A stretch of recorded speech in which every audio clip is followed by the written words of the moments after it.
صلى الله عليه وسلم. بسم الله الرحمن الرحيم. الحمد لله رب العالمين، وأصلي وأسلم على المبعوث رحمة للعالمين سيدنا محمد وعلى آله وصحبه أجمعين. On the authority of Abdullah ibn Busr, may Allah be pleased with him, that a man said to the Prophet عليه الصلاة والسلام. وعن عبد الله بن بصر رضي الله عنه أن رجلاً قال: يا رسول الله، إن شرائع الإسلام قد كثرت علي، فأخبرني بشيء أتشبث به. قال: لا يزال لسانك رطباً من ذكر الله. O Prophet of Allah, the rights of Islam are much for me. So tell me of something that I might hold fast to. What does it mean that the rights of Islam are much for him? He doesn't want to pray? No. The man is referring to voluntary acts like night prayer, fasting, voluntary fast, giving charity. He knows the pillars of Islam and there is no compromise in any of that. But what he's asking about is something to sum everything else up. So the Prophet said, alayhi salatu wassalam, let not your tongue cease from the remembrance of Allah. Now this is the English translation. In Arabic, let your tongue be moist with the remembrance of Allah. And this is much more beautiful.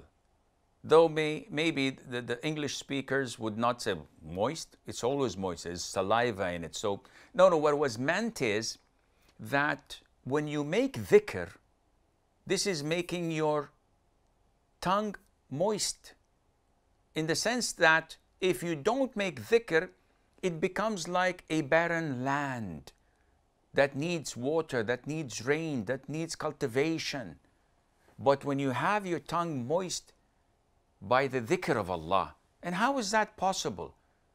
There's no problem in that. I remember when I used to talk to Sheikh bin Baz like 30 years plus ago on the phone, he had 2 landlines. So when his assistant picked up the first line and the Sheikh was answering a caller, the second line rang, he picked it up, the assistant, and he says, hold on for a second. I used to hear the Sheikh answering the call, and after he hangs up, by the time the assistant gives him the second headset, I can hear the Sheikh saying, Wallahi, all the time, this is not once, every single time. He said, Subhanallah, Astaghfirullah, Allah Akbar, La ilaha illallah. Ya Sheikh, you just finished the caller and now you're taking another caller. But he's always 24/7 remembering Allah. And the guy is dead. So he's not going to give me a penny for praising him like that. That and Allah Azza wa Jal is the protector, and Allah Azza wa Jal is the one who's holding him to account. Allahu hasibuh.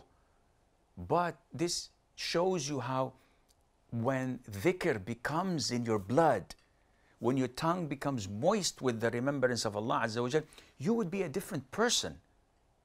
Compare this to our youngsters, who all what they think of is music, lyrics, hip-hop, rap. And I've seen some of the youngsters memorizing rap songs and repeating the lyrics. And if you ask them, can you recite Ayat al-Kursi for me? Say, huh? They would not be able to do this. So this is one of the downfalls that we have to look after, inshaAllah Azza wa Jal. Now, the following hadith, the Prophet says, alayhi salatu wasalam, وقال صلى الله عليه وسلم: من قرأ حرفاً من كتاب الله فله به حسنة، والحسنة بعشر أمثالها. لا أقول ألف لام ميم حرف، ولكن ألف حرف ولام حرف وميم حرف.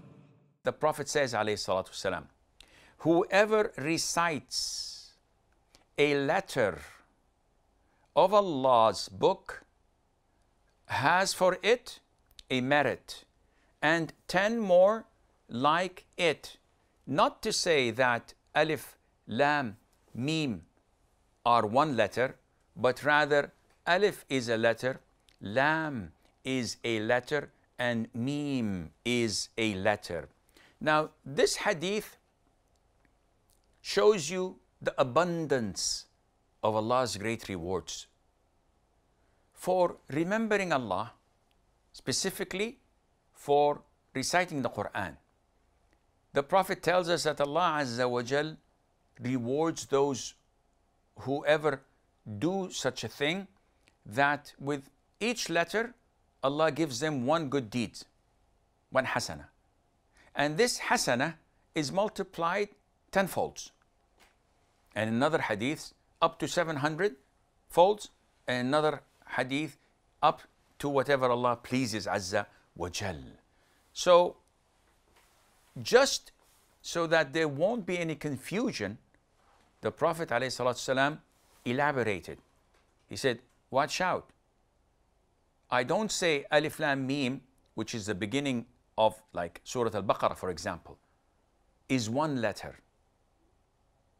Alif is a single letter, Lam is a single letter, Mim is a single letter, which means that this is literal, that Allah Azza wa Jal gives reward without any account for those who remember Him, for those who read the Quran.